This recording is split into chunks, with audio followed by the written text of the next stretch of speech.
guys, how are you? Um, the past 2 days it has done nothing but pour. It poured so bad the day before yesterday, all day long. It almost got depressing. And then yesterday it rained. I think it cleared up twice, and it was sunny, and that sun felt so good. But then it just rained late afternoon through last night. So many people left that were in tents. I just felt bad for them. I've said that before, and it was so cold. It like the night before last, I had to pull my heater out. It was that cold, and there was ice outside. But I will take this weather any day over the 100 and something degree weather that other people are having. I watch Garden Answer. She owns property up in not Oregon. Oregon, yeah. I'm right on the Idaho border, I guess, and they're having 109 degrees, and she's a gardener. I can't imagine. I don't like the heat like that. I can't deal with it. And even down in Junction where my kids are, that's just an hour away from here. It's in the hundreds, 103, 104. I will take this weather any day. And it's like we haven't had summer yet. The only day it felt like summer was the day I took Elliot out on the kayak. And then it rained that day too. I think it's rained every day or snowed since I've been up here. And right now it hasn't rained. It sprinkled a tiny bit today. Right now it's raining because I'm talking about it, and now it's raining. Sean and I took the dogs out, his little dog Izzy and Owen out. I was going to try and let Owen run loose again, but once we saw a deer coming up, the same buck I keep seeing, started coming up the trail at us, and then he took off, and Owen was barking at it, and it was, almost 7 o'clock, and I couldn't imagine if Owen took off after this buck that I would never see him again. And it just, that scares the crap out of me. I don't know what I'd do if I lost one of my dogs. Like there was one just, I don't know if I told you, at Debbie's campground at Little Bear. I think I might have mentioned it. Some people, she actually rescued dogs, and she saw this little black dog in the woods, and it actually was a Belgian Shepherd and didn't even look like it. It had been missing. Well, she fed it, it ate, and eventually that day she was able to have it come close enough to her where she could pet it, and she put it on a leash. And they looked on Facebook, and a guy up here, the dog had been gone for 20 days. He was up at another lake up here fishing, and the dog took off. And someone had contacted him on Facebook and said that they had it, and he went to go see, and it wasn't his dog, and it just broke his heart. So I guess he wasn't reluctant to come up, but he was hesitant. I mean, they sent him pictures of it, but after 20 days of this dog not eating and being out in the woods alone and scared, she lost a lot of weight. And he did come up, and Debbie said that it was so emotional. The dog put her head in his chest and was hugging him, and she had to leave because she was crying. And everybody else at the campground. So I'm getting emotional.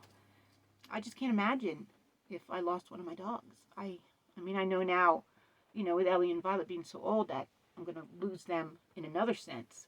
But to have your dog lost in the woods, not knowing where they are, what they're doing, have they been eaten, did they get hit by a car, they fall in the water and drown, I can't imagine. So I'm very leery of when I let him off the leash.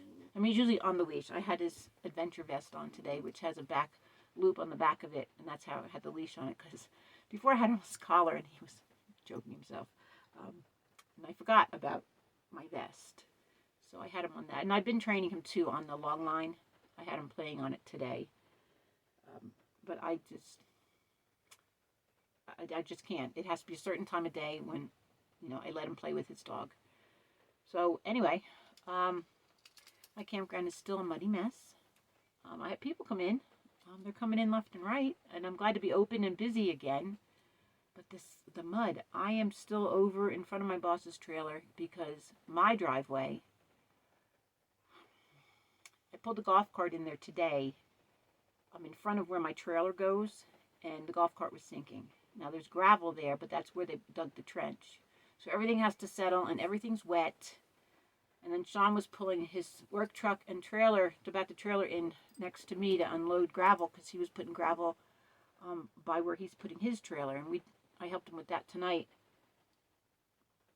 It's a mess. So where my trailer goes, I'm going to put it back a little farther than where it was. That wasn't touched, so that's pretty solid. But I mean, my driveway's not gonna. It's gonna settle, and I don't want to be parking on it. I mean, right now there's big ruts in it from Sean pulling the work truck in there. It's my boss isn't happy with the outcome of what's the workers have been doing here. And it's just a mess. There's boulders, there's holes. I just wish it would hurry up and get done and look nice again like it did when I got here. Well, tomorrow I'm going down. Debbie and I are going down into town. Going to go to the rec center and take showers. They're $4. I can't wait to do that. It's just so nice to be able to stand up and not worry about where the water goes, so I'm not flooding my house. And we're going to go shopping. Tonight I made her dinner. She's mostly vegan, and she's getting ideas from me sometimes. I made stuffed potatoes, like I make all the time, with the Asian salad in a bag. And I had seitan I bought today. Sweet Earth has one. I think it was a teriyaki flavor. It didn't have a lot of flavor to it, but it was nice to have that texture with the potato. And one of her campers gave her some Olathe sweet corn, which is out right now. Olathe is a town here in Colorado that grows. It's almost as good as Jersey's corn. It was so good tonight. So we had that for dinner. It's so nice to cook for somebody. It is, just because when I cook, I'm so used to cooking for a big family, I end up eating it all or end up throwing it away. So when I can cook and know that the other half of it's going to get eaten, and to eat with somebody, it's a nice thing to do. And then we sat outside, and then I always take a ride around her campground with her. And I found somebody left a box of night crawlers. They had taken off, and they were just sitting there in their campsite. So there was a family fishing down by the lake, so I brought them down the box of worms, and the guy says to me, "You didn't take my worms, did you?" I said, "Yeah, I stole your worms out of your campsite." But I told him no, they were left in an empty campsite. Well, I will catch up with you on Wednesday. Oh, I had people leave here today, and one of these things that just gets me. I was over in my site playing fetch with Owen, and all of a sudden I see a fire pit smoking really bad, and I thought it was the Airstream people that were here, and they weren't there at their site. So I drove over, and it was the empty site next to them, and those people had left a good hour before. And their fire pit was hot, and it had started smoking again and would have lit. Just make sure your fires are out. Make sure your fire pits are not hot. It doesn't take much to pour water on it. Because if we have another forest fire, I mean, up here in the mesa, I have to get out.